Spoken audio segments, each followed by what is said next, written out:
his earthly ministry, and how important that is, and how he even said that right before he started.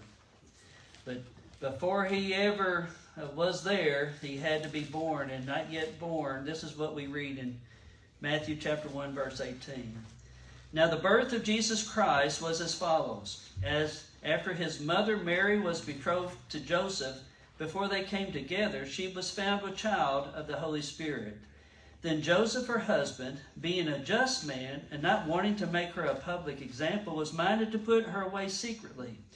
But while he thought about these things, behold, an angel of the Lord appeared to him in a dream, saying, Joseph, son of David, do not be afraid to take to you Mary your wife, for that which is conceived in her is of the Holy Spirit. And she will bring forth a son, and you shall call his name Jesus, for he will save his people from their sins.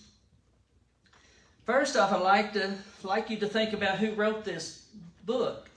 This very first book of the second volume of the Bible, the New Testament, was written by Matthew. And we know what Matthew was. Matthew was actually the tax collector that Jesus approached while he was in Capernaum. And you remember Capernaum. Capernaum is the place he went after he started his public ministry. He went into the synagogue in Nazareth where he was raised at. And you know what the church officials did to him. They marched him out to a cliff, and they were going to throw him off because they didn't like what he said. And Kathy and I were fortunate enough to go to Israel, and we stood at that point where we could see down where they probably would have said they were going to try to throw Jesus off. Well, he hadn't got started. So he was God. So he just walked through them as if he wasn't even there. They said he just left them. And they almost didn't even know that he had walked between them. But as Capernaum goes, Capernaum is where Andrew introduced Peter, his brother, to Jesus, and the two of them were asked to be his disciples. And then as he was walking along, he asked Matthew, who was there in Capernaum, to also be his disciple. I think it's important to realize he didn't say, now Matthew, have you got your act together? Are you cleaned up? Are you a good person? He was a tax collector. Tax collector were the most despised among them. They hated tax collectors. They felt like they were robbers and thieves, and they stole from them. And they did charge high interest, and they charged a lot extra more than what they were supposed to collect from their brother. So I think what better person Jesus would have had start writing the books of the Bible and the New Testament than Matthew. And on the very first page of the new writing, this New Testament, Matthew records this, Matthew 1:21. And she will bring forth a son, and you will call his name Jesus, for he will save his people from their sin. The very first page of the New Testament, God hits our problem head on. And our only answer to this sin problem is a Savior. And Jesus is his name. Amen. And Matthew recorded that. Matthew, the tax collector, who some choices that he had made, a lot of us would look past that. But Jesus knew. Jesus knew. And he knew Matthew would figure out that he would know where he came from, and he knew that he was now a disciple of Jesus. In fact, when you see Jesus was coming to fulfill the law, yet what did Luke record when he came? If we read in Luke chapter 18, it's a neat verse, or neat verses that I'm going to read to you about this man who wrote this first book of the Bible. Chapter 18, verse 9. Also he spoke this parable to some who trusted in themselves that they were righteous and despised others. Two men went up to the temple to pray, one a Pharisee and the other a tax collector. The Pharisee stood and prayed thus with himself, God, I thank you that I am not like other men, extortioners and unjust, adulterers, or even this tax collector. I fast twice a week. I give tithes of all that I possess. And then there's Matthew the tax collector, or a tax collector, standing afar off. He would not so much as raise his eyes to heaven, but beat his breast, saying, God, be merciful to me, a sinner. I tell you, this man went down to his house justified rather than the other. For everyone who exalts himself will be humbled, and he who humbles himself will be exalted. You see, Matthew was a changed man. He was hated by his fellow countrymen because of the choices he had made. But Matthew was made by Jesus. He was made be front and center of what the gospel of Jesus Christ is all about. God's kingdom is spiritual. And the church that Jesus is building, one person at a time, is the same one as spoke about to Peter when he wholeheartedly said, you are the Messiah, the Son of the living God. And Jesus said, when Peter said that, he said, upon this rock I will build my church. It's the same one today. It is for anyone who humbly bows before the true King. And what changes for that person who accepts Him as Savior and makes Jesus King of their life? Well, it's true peace. You know, with the true peace that we get from Jesus, we don't have to worry about yesterday, and we don't have to worry about today. And we certainly don't need to worry about tomorrow. John 14:27 says, peace I leave with you. My peace I give to you. Not as the world gives do I give to you. Let not your hearts be troubled, neither let them be afraid. When we think about tomorrow, we get concerned about tomorrow. Matthew 6 verse 34 says, do not worry about tomorrow, for tomorrow will worry about itself. Each day has enough trouble of its own. Now, Jesus isn't saying there that we don't need to plan. That's not biblical. Jesus would want us to plan. And Jesus is not saying don't manage your resources. He wants us to be thrifty. He wants us... The Bible exemplifies that kind of behavior. But planning is totally different than worrying. And that's what the peace that Jesus gives. And in fact, what Jesus is saying is really consider living for God today. And if God hasn't called us home tomorrow, we'll start a new day and start living for Him today. And then we'll dedicate that day for Him. But right now, let's not worry about that day. I certainly think that the peace that we get, it makes a big difference in our lives. When we know that we have that peace, you know that you know. And you know whose you are. When I read something in Jeremiah earlier, and he was talking to Jeremiah, and God said, before I formed you in the womb, I knew you. And before you were born, I consecrated you. And Isaiah wrote, remember the former things of old, for I am God, and there is no other. I am God, and there is none like me. 2 Corinthians 5:17 says, therefore, if anyone is in Christ, he is a new creation. The old you has passed away. Behold, the new has come. In Philippians 4:6-7 says, do not be anxious about anything, but in everything, by prayer and supplication, with thanksgiving, let your requests be made known to God. And the peace of God, which surpasseth all understanding, will guard your hearts and your minds in Christ Jesus. You know who you are, and you know whose you are. And that's the peace that we get from God. That's the peace that Jesus offers. That's what Kathy also was saying. You know, I want us to see how God would choose a man who never says anything in the Bible. And certainly, with knowing that, we would think that Joseph really is sort of nondescript. And I've always wondered how you really read through the New Testament. If you think about it, you think, well, I wonder what happened. And when did it happen to Joseph? Joseph just sort of seems to disappear, seems to fade. But Joseph had a very important role. He chose Joseph to be the earthly father of Jesus. And even though we don't know when he was born, we don't know when he died, we know that he was chosen as Jesus' earthly legal father. And obviously God knew. He knew that Joseph was a good choice. Matthew 1 verse 19 says he was a just man, meaning he had nothing crooked in his life. Now, the New Testament Joseph had a dilemma. And it made me think about something that I had witnessed earlier in my life. It's been a while back. I have Uncle Jerry.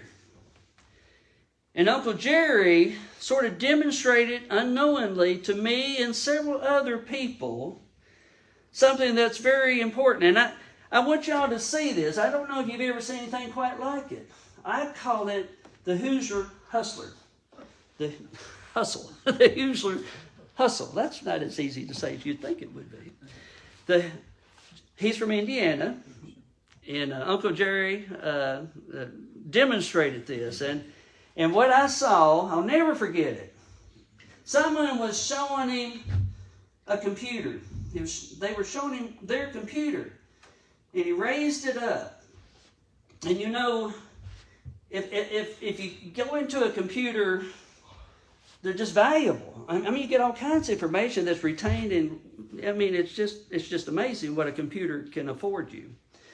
But someone was showing Jerry this. Jerry's a good Christian guy, older guy. And so it surprised me sort of what he did. And so this fella showed him something and clicked a button. And Jerry's reaction really is something that I think we need to take to heart. He clicked that button and Jerry went, oh.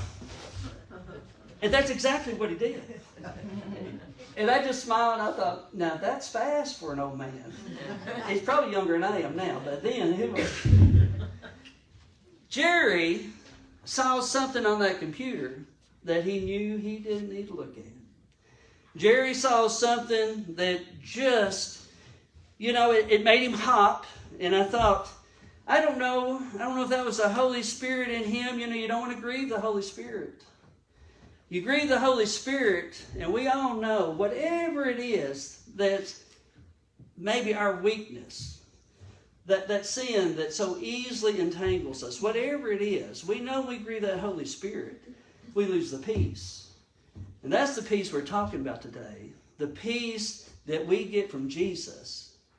And it was a hop, and then it was a groan, because I think in his mind, Jerry is just conflicted about whatever it was he saw. And then it was a run. He ran. It was just a sort of a bounce hop. And I sort of want to picture him as heavier than me, but he might have been about my same weight at that point. But anyway, Jerry and the Hoosier Hustle reminds me of an Old Testament Joseph. The Old Testament Joseph, if you want to look, it's in Genesis chapter 39. Start with the first verse. Now Joseph had been taken down to Egypt, and Potiphar, an officer of Pharaoh, captain of the guard, an Egyptian, brought him from the Ishmaelites who had taken him down there. The Lord was with Joseph, and he was a successful man. He was in the house of his master, the Egyptian. And his master saw that the Lord was with him, and that the Lord made all he did to prosper in his hand. So Joseph found favor in his sight and served him. Then he made him overseer of his house and all that he had put under his authority. So it was, from the time that he had made him overseer of his house and all that he had, that the Lord blessed the Egyptian's house. For Joseph's sake, and the blessing of the Lord was on all that he had in the house and in the field. Thus he left all that he had in Joseph's hand, and he did not know what he had, except for the bread which he ate. Now Joseph was handsome in form and appearance, And it came to pass after these things that his master's wife cast longing eyes on Joseph, and she said to him, Lie with me. But he refused and said to his master's wife, Look, my master does not know what is with me in the house, and he has committed all that he has to my hand. There is no one greater than this house than I am, nor has he kept back anything from me but you, because you are his wife. How then can I do this great wickedness and sin against God? So it was, as she spoke to Joseph day by day, that he did not heed her, to lie with her or be with her. But it happened about this time, when Joseph went into the house to do his work, that none of the men of the house was inside, that she caught him by his garment, saying, Lie with me. But he left his garment in her hand and fled and ran outside. He did the Hoosier hustle with that. And it makes me think with this that the Lord was blessing the Egyptians because the Lord was with him. And the Lord made all that he did prosper in his hand. And you know the rest of the story. Even in the jail, he blessed him. And blessed him with knowledge that was beyond what he should have. And I like, too, that we got to realize, Joseph, all he knew was his brothers traded him in. They betrayed him. If it wasn't for Reuben, he probably would have been dead, the older brother. So Joseph, he didn't know what God had in store for him. And yet here we have Joseph still following what he knew would be his ethical beliefs. And he also really told a woman who probably believed in multiple gods. She probably had no idea about any one God. And certainly what he said is, I can't sin against the one true God. And I think we've got to see, what we know the rest of the story with Joseph, the Old Testament Joseph, is, Moses was going to come along, and then the Exodus was going to come along, and they had to come out of Egypt. God had his hands on his life. I don't know what would have happened if he didn't have the Hoosier hustle. I don't know, because Joseph stayed true to what he knew was right. And I think we got to realize God has got his hand. He knows each one of us as we're placed in our mother's womb. He knows what the plans that we have. And we got to realize, like the Old Testament Joseph, Potiphar's wife saw his integrity, and she saw the testimony that he gave. And I was talking to a few men the other night at a Bible study about this book. And for the men's Bible study, we got one more lesson to do. That's next Wednesday at 7. And we always have something really good. Donna made something that I've just taken one bite a day on. It's sweet, and I'm already sweet. So I've got to be careful with how many sweets I get. But it's delicious, Donna, and it's still good too. I heard some of you talking that night, said, well, I'm still eating the turkey, so I'm just still eating a little dessert myself. But at the Harmony House, it's this book. I've read the Bible several times, but you know how you hear something for the first time when you read it, and this book has had a few of those. And what I want to say is, now this author, you wouldn't know in his commentaries which way he voted or what he believes in certain things.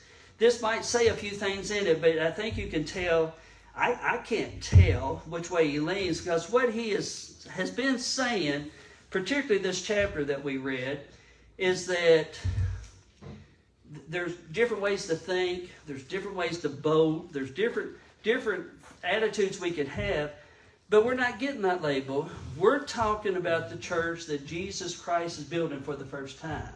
That's the banner that this is talking about. Now I want to read you a paragraph about how are we loving and treating people that's within our domain. So he asks, what will work? First, loving broken people, and even those that don't even know they're broken. We're loving them so extravagantly extravagantly that they will wonder if we are really affirming everything that they're doing. Whatever their lifestyle is, whatever their actions are, they're going to think, oh, he don't care. They don't mind. They're just loving me fully and appreciate me for who I fully am. And that's one thing that 1 Peter, and this is worth you reading. I'm not going to take time to read it, but it's 1 Peter on the 4th chapter, 7 through 16. Those are good verses, and within that, he is saying, God is saying that we need to love people to the nth degree. If we do that, the conservatives will hate us for this. Because sometimes we think of the Pharisee kind of thinking. You know, we're trying to say, I'm better than that. I'm beyond that. I'm certainly better than that tax collector there. And then the second thing we as Christians do is live in such uncompromising holiness and supernatural righteousness that it inspires awe and hunger for God. Uncompromising holiness and supernatural righteousness. And the progressives will hate us for that. Because we're setting our standard. It's not we're saying you have to follow this standard. You're not worthy if you don't follow this standard. It's not saying that as Christians, we're just saying we got a book. That's our playbook. And that's what I fully try to say each time I preach, is just to talk out of that playbook. And these scenarios will simultaneously create astounding power and withering persecution, honor from God, and hatred from the world. This is the stuff of legend, the love of Jesus through the life of his church. The same one who said, upon this rock I will build my church, he also said, and you will be my witnesses. You are his witnesses every day that you go about. So if we're going to love someone extravagantly, the Bible says, my goodness, do it to your family. That's who you do it to, first and foremost, is your family. And the second thing, the Bible's very clear, is that we're supposed to do it to our church family.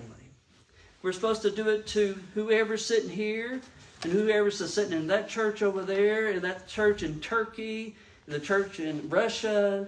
We do it to our church family for sure. And then this one hits me hard. Do it to the stranger. And I could do it to the stranger who waves to me, and, driving down the road, sometimes I'll wave at somebody. I could do it to that stranger, but I think it's that person that's crossing the border right now too. I think we got to love everybody. And we love them to the nth degree. I think what we are able to do, and why this is saying there's 7 words in this, and I'll let you tell me the words later if you read this. There's 7 words in that scripture, 1 Peter chapter 4, 7 through 16, is that we have that uncompromising holiness and that supernatural righteousness because we have a pipeline to God through the Holy Spirit. He's in us, we're his temple, and through him, the more we lean into him, the more we can say, hopefully we get a little bit of that glow of Jesus on our face, because people can say, that's a little bit nicer than I expected someone to do for me just then. And we need to think that we are his representative. We are the light in a rather dark world, as what's been mentioned. We've got a real darkness around us, so we really have an opportunity.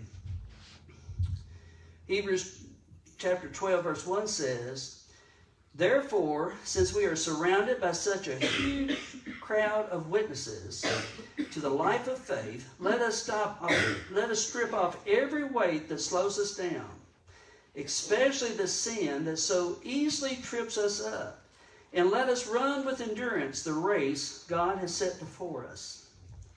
I do think that God has been so good to us, and certainly we have opportunity to show that love to others because we got that undeserving ourselves.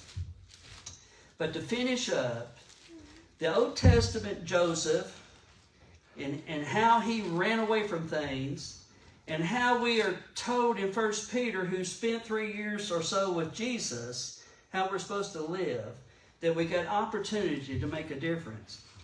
If we look at Joseph where we left him off at, the New Testament Joseph is that he had just been told by an angel that which is conceived in Mary is of the Holy Spirit. And that angel also told Joseph that the baby's name will be Jesus. And Joseph would know if he heard the word Jesus and if he heard the word Joshua, both of those things is saying Jehovah is salvation. But here in Jesus, a good person, a good person that was a just man like the New Testament Joseph was, he would know exactly what that angel was saying. And I think that even though he was a quiet person and didn't have much to say, except it did say he did say, and he called the name Jesus when Jesus was born, that certainly he lived up to what he was supposed to do.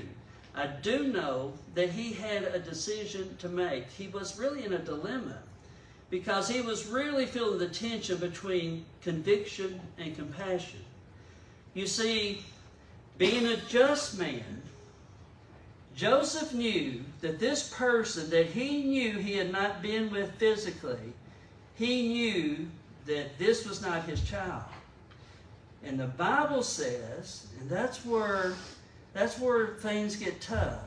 The Bible says you are to take Mary, the mother of Jesus, and stone her to death. That's what he knew, the Bible said. But he knew he loved Mary. He loved this woman.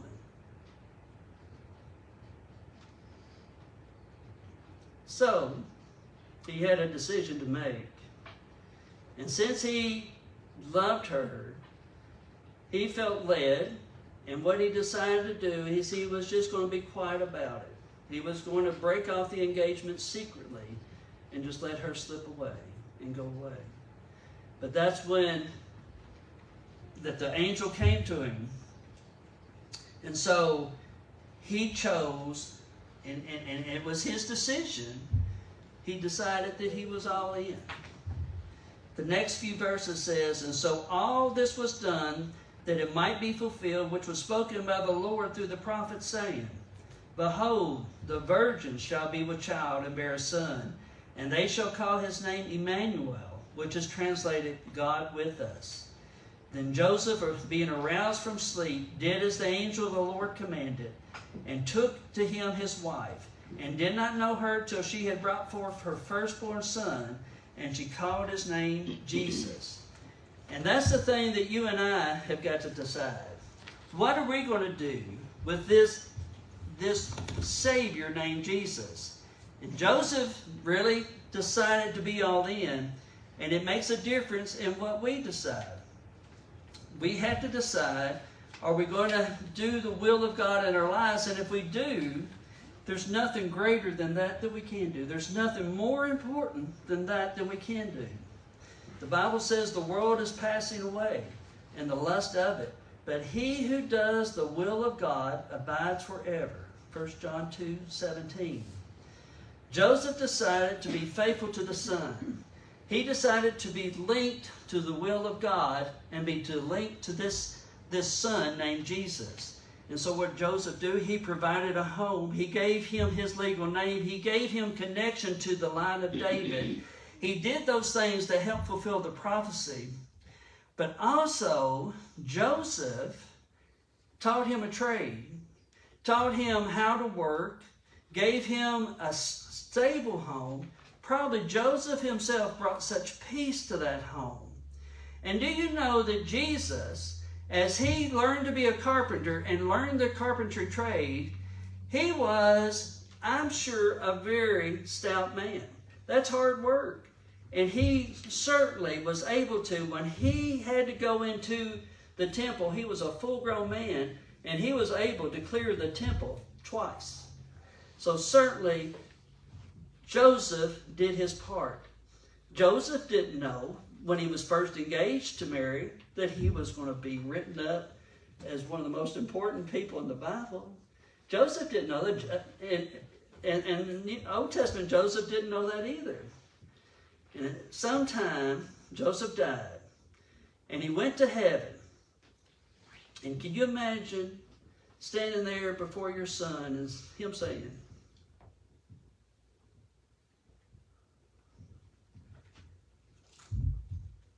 "Well done, good and faithful servant." Certainly, as we think about singing and the decisions that we all need to make, I think it's important that we can have opportunity if God is speaking to you and you feel led to and you're just not sure about your salvation, certainly this would be a good time to do it. If you're thinking about joining the church, this would be an excellent time to do that. Or if you want to do baptism, we've got options for baptism too. So whatever the Lord has placed on your heart, feel free to come as we sing our next song.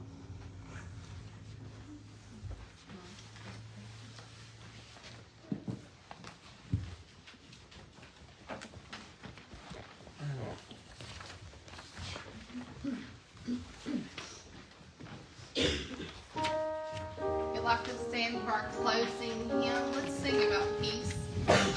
It's on the back of your handout. I heard the bells on Christmas Day.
Let's all go this week and work on "Well done, thy good and faithful servant."